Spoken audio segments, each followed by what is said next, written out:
Bonjour et bienvenue dans cette nouvelle vidéo. Ça fait un moment que j'ai pas fait de vidéo sur YouTube et du coup pour mon grand retour, j'ai décidé de vous faire visiter ma bibliothèque. Donc petite vue d'ensemble pour commencer. Donc c'est la bibliothèque qui est dans ma chambre et donc on va commencer en haut à gauche par exemple, pourquoi pas. Donc alors comme vous remarquerez dans la bibliothèque il y a pas mal de bazar. Voilà, alors on va virer la lampe. Voilà, c'est ça. Alors, en haut, donc pour l'instant, c'est les livres, on va dire, de Bernard Weber en grand format. Donc, alors vous commencez, alors pas par Bernard Weber, ça c'était un livre de contes que j'avais dans mon enfance, que je ne savais pas où ranger et qui du coup a été rangé là. Donc, il y a aussi donc, deux Stephen King en grand format, donc Roadmaster et Salem, que j'ai acheté d'occasion. C'est pour ça qu'il est un peu allumé. Ensuite, donc, vous avez donc les Bernard Weber, le miroir de Cassandre, qui doit être le dernier que j'ai acheté, je pense. L'ultime secret. Et l'Empire des anges, donc qui est le deuxième de la trilogie. Enfin, c'est pas vraiment une trilogie, il y a toute une suite d'histoires sur les anges, les Thanatonautes, les anges, et après le souffle des dieux. Et vous avez à droite, on retrouve avec Stephen King avec les deux tomes de Dôme. Donc pareil, qui est le dernier Stephen King que j'ai acheté. Et là-haut, donc en pas rangé, c'est la trilogie des fourmis, de Bernard Weber toujours. Ensuite, on descend sur mon étagère Stephen King. Alors normalement, celle-là, il n'y a que des Stephen King. Non, alors, ça commence bien. Donc ça, c'est donc Bernard Weber, Le mystère des dieux et Le souffle des dieux. Donc les deux, il me semblait que j'en avais trois. Je sais pas où est le troisième. Donc du cycle des dieux de Bernard Weber. Et ensuite, vous avez donc les Stephen King, donc tous en poche et pratiquement tous achetés d'occasion. Donc Stephen King, Carrie, les deux tomes de ça, Dreamcatcher, Jessie, les Tommy Knocker, Cujo, Shining, La part des ténèbres. Je savais même pas que je l'avais celui-là. Parce que je l'ai lu en grand format à la bibliothèque. J'ai dû le racheter après quand je l'ai trouvé chez le bouquiniste. Misery, que j'avais bien aimé. Minuit 4, donc ce sont des nouvelles, je ne les ai pas toutes lues. Rage, La peau sur les os et Désolation. Et ensuite, donc les deux que j'ai relus le plus souvent, La ligne verte, donc la couverture du film que j'ai encore regardé l'autre jour, j'ai encore pleuré, et Rose Madder. Donc ensuite, on va remettre ça, ça revient là. Vous avez une étagère de, on va dire, de livres grand format. Donc un livre sur l'Égypte, un livre sur l'histoire de France. Ici, tout caché, tout avec plein de marque-pages, vous avez mon livre sur les hiéroglyphes. Un livre sur les religions, un autre livre sur l'écriture des hiéroglyphes. Un livre sur la reine Hatshepsut. Alors ça c'est un petit livre, pareil, je ne sais pas trop où faire ici. J'ai acheté chez un bouquiniste, très mignon. Mon puma a avalé une pelote de ficelle. C'est une histoire de vétérinaire pour animaux exotiques, c'est très marrant. Et ici vous avez ma collection de livres sur l'équitation. Donc l'équitation en Amazone, le dressage, bon voilà, l'assiette, le travail du trot. Ça c'est sur les cow-boys américains. Et voilà le petit livre que j'ai fait sur mon cheval. Ensuite, l'étagère du dessous, vous avez, donc pour commencer, un livre sur le cheval. Et derrière, c'est une bibliothèque avec plein de cachettes. Donc là, pareil, c'est des grands formats un peu en vrac. Donc le Noir Tango, le tome 4 de la bicyclette bleue, me semble-t-il. Là, vous avez le tome 2 du Seigneur des Anneaux en grand format. Un Stephen King, Charlie. Les Ancêtres d'Avalon, qui est pareil un cycle de Marion Zimmer Bradley. Donc les 3 tomes des Mémoires de Cléopâtre. Ça, c'est Les Enfants de Hurin, donc de Tolkien. C'est dans l'univers du Seigneur des Anneaux. 3 autres livres sur l'Égypte, donc le Christian Jacques, un auteur que j'aime beaucoup, j'ai lu pratiquement tous ses livres. Donc La Reine Liberté, qui ne sont pas ses meilleurs livres. C'est de loin ceux que j'ai le moins aimé. Mais bon, voilà, je les ai en grand format et en joli. Alors, en dessous, vous avez, donc le début en fait, c'est plusieurs livres que j'avais trouvé chez le bouquiniste, d'une collection qui s'appelait Luna, qui n'existe plus, qui était très sympa parce que le livre était vraiment très joli. Le problème c'est qu'il y avait pas mal de suites dans cette collection, enfin plusieurs livres qui suivaient, et que c'était jamais indiqué, donc j'ai jamais su si je commençais par les premiers, par les derniers, combien il y en avait, voilà. Donc en gros il y avait celui-ci qui allait avec un autre, mais du coup je sais même plus lequel. Ces deux-là qui allaient ensemble, ces deux-là aussi. Celui-là qui était solo, et celui-là c'est le premier que j'avais lu, c'est celui que j'ai préféré. La Rose des Vents de Dale Dayton. C'était vraiment très sympa. Ensuite, donc toujours un livre de cette même collection. Bah tiens, c'est celui-là du coup qui va avec celui-ci. Et derrière, je sais que à plusieurs niveaux, vous avez donc une trilogie de fantastique aussi, ici, donc le Trône de Diamant, la trilogie des joyaux, que j'ai pas lu. J'avais commencé à lire, j'ai arrêté, et du coup j'ai jamais repris. Faudrait que je reprenne bientôt. Et à côté, donc les True Blood. Donc le premier, le tome 1 et 2, que j'avais acheté chez Françoisir. Non, même pas d'ailleurs. Que j'avais acheté chez Pimalon Darklight, qui était sorti des éditions pseudo-intégrales, donc avec 2 tomes. Et les autres que j'ai acheté dans la collection que j'ai lu jusqu'au tome 11. Que j'avais lu pendant l'été, il y a 2 ans, je crois, quelque chose comme ça. Ensuite, en dessous, c'est l'étagère VO. Donc, ici, vous avez Vampire's Diary. Donc, pareil, il y a 2 tomes par livre.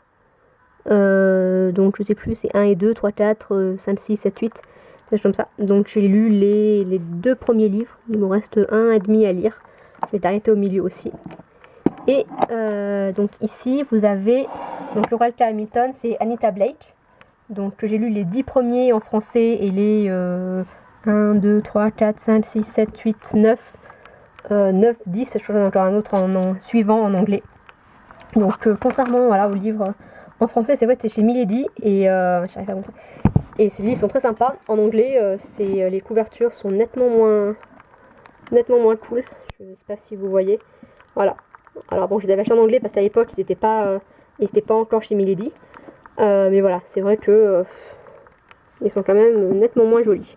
Et même le papier, il est un peu plus grisé, on va dire, un peu moins clair. C'est moins sympa. Mais bon. Alors, on remonte sur l'étagère du milieu. Donc, en haut, vous avez donc, encore un livre sur le cheval et toute une série de livres sur l'Égypte. C'était une série que m'avait acheté ma grand-mère. Il y avait un par mois à acheter, un truc comme ça. J'ai lu plusieurs fois, c'était sympa. Et ici, vous avez donc en présentation Les âmes vagabondes de Stephanie Meyer, avec la très belle couverture et une histoire très belle aussi. Ensuite, en dessous, vous avez l'étagère Milady. Je pense qu'il y a exclusivement des Milady. On commence par donc les 3 premiers tomes de Démonica, de Larissa Yohn, les 3 premiers tomes de Charlie Davidson, de Darinda Jones. Derrière, nous avons donc tous les Anita Blake. Donc voilà, c'est celui-ci le premier tome acheté chez Françoisir. Donc avec les 2 premiers, le premier livre avec les 2 premiers tomes. Et ensuite les autres tomes de chez Milady, qui doivent être à peu près tous là, sauf peut-être les derniers parce que j'étais en train de les relire. Non, c'est bon, ils sont tous là. Ensuite, vous avez donc Janine Frost, le tome 1 et 2, qui étaient les 2 histoires parallèles, on va dire, qu'elle a écrites après. Et le tome 5 de Chasseuse de la nuit. Donc j'ai que le tome 5, parce que j'ai lu les 4 premiers tomes en e-book. Donc voilà, c'est pour ça qu'ils ne sont pas dans la bibliothèque. Ensuite, une des premières séries Bitlit que j'ai lues chez Milady, donc de Kelly Armstrong, c'est Les femmes de l'outre-monde. Donc avec morsure, capture, magie de pacotille, magie d'entreprise, hantise et rupture. Donc celui-là, je crois que c'est Antis, que j'ai pas encore lu. J'ai sauté parce que ça parlait d'un autre personnage que j'aimais un peu moins.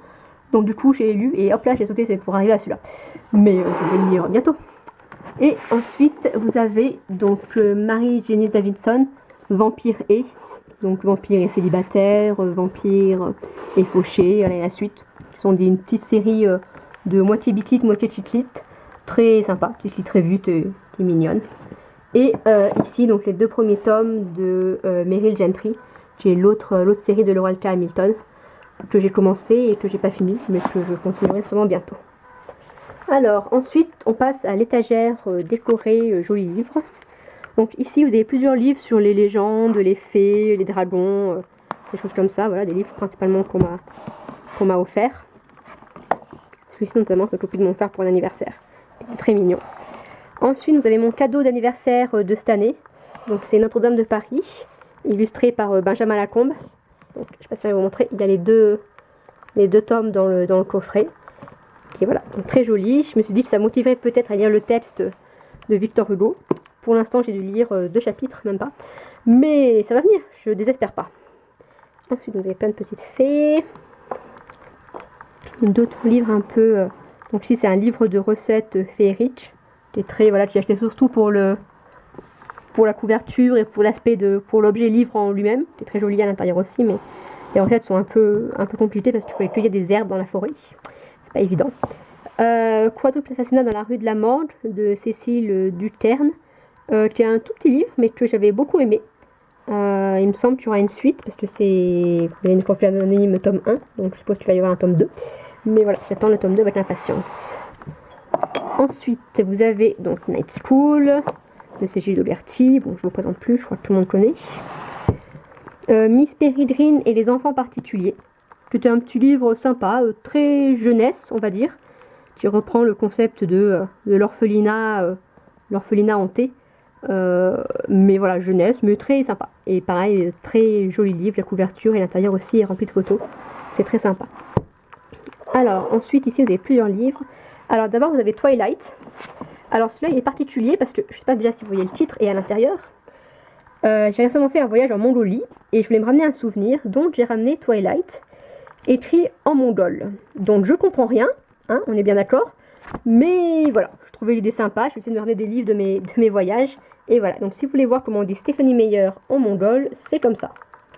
Si j'avais pas su, j'aurais pas deviné, mais voilà, maintenant je sais écrire Stephenie Meyer en mongol. Donc derrière, vous avez donc L'échange de Brenna Jovanov. Le livre, je l'avais aimé sans plus, mais la couverture était très jolie. Donc voilà. Ensuite, derrière, vous avez Les larmes rouges, le premier tome de Georgia Caldera. Pareil, très belle couverture et très jolie histoire. J'avais beaucoup aimé. J'attends le tome 2 vraiment avec impatience. C'est pas encore pour les mois qui viennent, mais il me semble que ça devait être pas trop tardé non plus. Donc voilà, j'attends avec impatience. Et ensuite, Louis-tu de Henri Courtade. Alors pareil, l'histoire, j'en attendais beaucoup. On m'avait plu, mais peut-être un peu déçu parce que j'en attendais trop. Mais la couverture était toujours magnifique, donc voilà. Ça, c'est le côté des livres que je garde en visu pour leur couverture. Et de temps en temps, je les fais, de temps en temps, je les échange pour changer la couverture que j'ai devant.